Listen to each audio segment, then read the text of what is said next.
बिस्मिल्लाहिर्रहमानिर्रहीम, अस्सलामुअलैकुम। मैं हूँ खानम मानसा शहजादी। सेंचुरी प्रेस एंड पब्लिशर्स में खुशामदीद।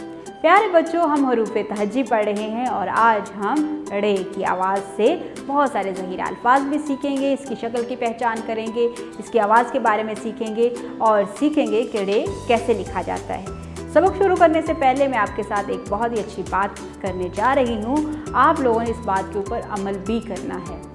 हमेशा हमें कूड़ा करकट, यानी जो हम लोग रैपर होते हैं या हम लोग चीज़ें खाते हैं, उनके जो कवर हैं या हम लोग कॉपीज़ के पेजेस हैं या हमारी पेंसिल का जो तराश है, वो सारा कूड़ा करकट बन जाता है। हमें कूड़ा करकट हमेशा कूड़ा दान में डालना चाहिए, यानी बास्केट में डालना चाहिए, ताकि हमारे इर्द गिर्द गंदगी ना फैले। जहाँ पर सफाई होती है वहाँ पर सब सेहतमंद रहते हैं और जहाँ पर गंदगी होती है वहाँ पर सब लोग बीमार रहते हैं। तो इसलिए हमें कूड़ा करकट हमेशा कूड़ा दान में डालना चाहिए। तो थी ना अच्छी बात, आप सब ने इस पर अमल करना है। और अब हम चलते हैं अपने सबक की तरफ। आज हम ड़े से बनने वाले अल्फाज को सीखेंगे और मैं आपको दिखाऊंगी कुछ तस्वीरें। आपने मुझे उनके नाम बताने हैं जल्दी जल्दी से। तो प्यारे बच्चों, ये क्या है?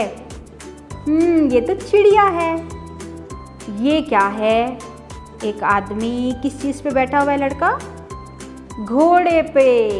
ठीक। और ये क्या है? बहुत ही खतरनाक लग रहा है। और ये क्या है? ये गाड़ी लग रही है। कितनी प्यारी गाड़ी है। ऐसी गाड़ी है किसी के पास? सबके पास है। Very good. अच्छा, ज़रा आप गौर करें तो हमें चिड़िया, घोड़ा, हाथ और गाड़ी में ड़े शुरू में नज़र नहीं आ रहा। ये दरमियान में आ रहा है। तो ये जो ड़े है, इससे कोई लफ्ज़ शुरू नहीं होता। ये अल्फाज के दरमियान या आखिर में इस्तेमाल होता है। तो इसलिए आज हम इसको दरमियान में पढ़ेंगे और ये हमारा ड़े है। तो ड़े की आवाज़ है ड़ ड़। ड़े की आवाज़ है ड़ ड़। तो अब हम मिल के इसके नाम और आवाज़ से चीज़ों के नाम पढ़ते हैं, जैसा कि ड़े ड़ चिड़िया, ड़े ड़ हाथ, ड़े ड़ घोड़ा, ड़े ड़ गाड़ी। Very good. अब मुझे ये बताओ, आप लोगों को ड़े लिखना आता है? तो हम मज़ीद थोड़ी सी प्रैक्टिस करते हैं और ड़े लिखना सीखते हैं।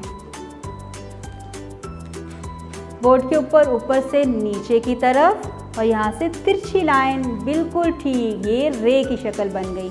अब रे के ऊपर हम छोटी सी टोपी लगा दें तो ये ड़े बन गया। था ना आसान? अब हम इसकी मज़ीद प्रैक्टिस करते हैं। अब हम इसको हवा में लिखेंगे ऐसे। अब बाजू पे लिखेंगे, टेबल पे लिखेंगे और हम सैंड ट्रे पर भी लिख सकते हैं। उम्मीद करती हूँ आपने इस वीडियो से बहुत कुछ सीखा होगा। मज़ीद जानने के लिए और सीखने के लिए हमारे साथ रहिएगा। मिलते हैं अगली वीडियो में।